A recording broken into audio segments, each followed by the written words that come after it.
So what is nafkah and how much nafkah should you give to your wife?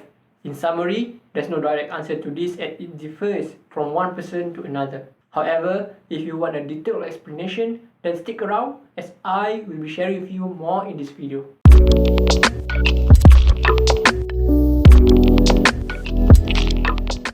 Hello everyone, I am Ahmad Shahid and I'm a financial advisor representing Ascent Islamic. So what is nafkah? Nafkah is an Arabic word derived from the word nafaqah, which simply means sending out or giving of something. According to Islam, providing the expenses of the family, including the expenses of his spouse, is a husband's duty, and nafkah is defined as the essential needs of an individual, such as food, drinks, clothes, and a place to stay. And typically, in this day and age, nafkah is normally associated with the monthly gift for the wife. However, there's also nafkah for yourself, there's nafkah for parents, there's nafkah for children, and many more. But for today, we'll be focusing on nafkah for the wife.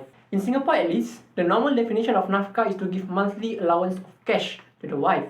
And it is definitely not a wrong definition. However, nafkah is not restricted to only that. It is also includes providing your wife with food, drinks, clothes, transportation, and a home. So now that you understand the basic definition of nafkah, how much should you then provide to your wife? As mentioned at the beginning of this video, there's no direct answer to this, as it will be different from one person to another. Fortunately, just for you, I will be giving 3 tips that can help you out with this, inshallah. The first tip is that nafkah isn't based on your wife's status or credentials.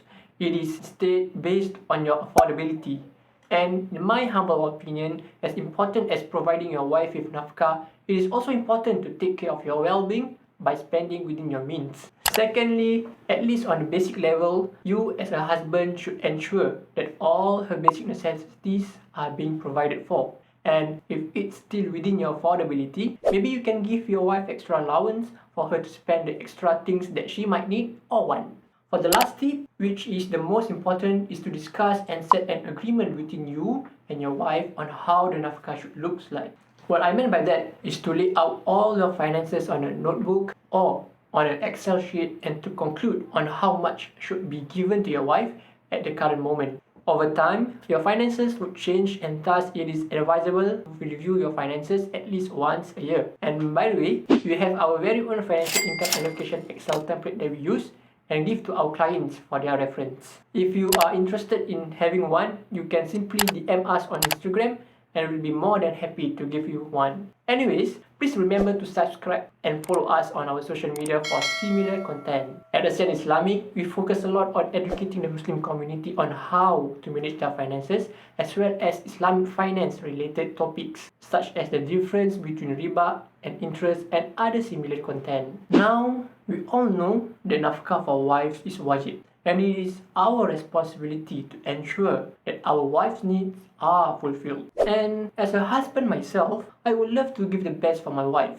I want to provide her with a comfortable life and, if possible, granting every of her requests. However, when I look into the oncoming responsibilities such as buying a house and spending on a child's education, it held me back and had me thinking on whether should I give more or should I give less and save more to prepare for the future. I was thinking to myself, if I'm able to save more, I can be more ready and confident for future expenses, and I wouldn't have to be worried if my savings are sufficient or not. And to all wives watching this video, if you see your husband daydreaming, looking far into the sky, then they are most probably thinking about the same thing. But after some thoughts and readings, I guess we've forgotten about the art of giving. We have drowned ourselves so deep into this idea of building up our savings and piling up cash that we have unfortunately distanced ourselves from giving more. We thought that by giving more, it will give less in our wealth. But in reality, giving more will increase our wealth beyond our imagination. In fact, this is mentioned in the Quran in Surah As-Saba, ayat 39, and whatever you spend in His cause, He will compensate you for it. So, how should you even start in the first place?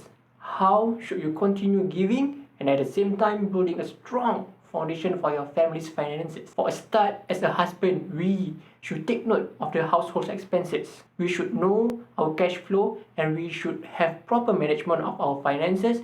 That is the first step to building up a strong financial structure. After that, we should create strong savings to prepare for future big expenses. However, if you have the extra cash we should never be afraid to spend more for your wife. Go ahead and buy her new clothes, good food, new jewelry, and inshallah, you will always have enough for you and for your family. Always remember that wealth is abundance. Anyways, I hope you found this video useful, and if you did, leave a like and share this video around so that the Muslim community can benefit from this video just like how you did. If you need help with financial planning, feel free to register your interest at our website or simply send us a DM via Facebook or Instagram. I will see you guys soon.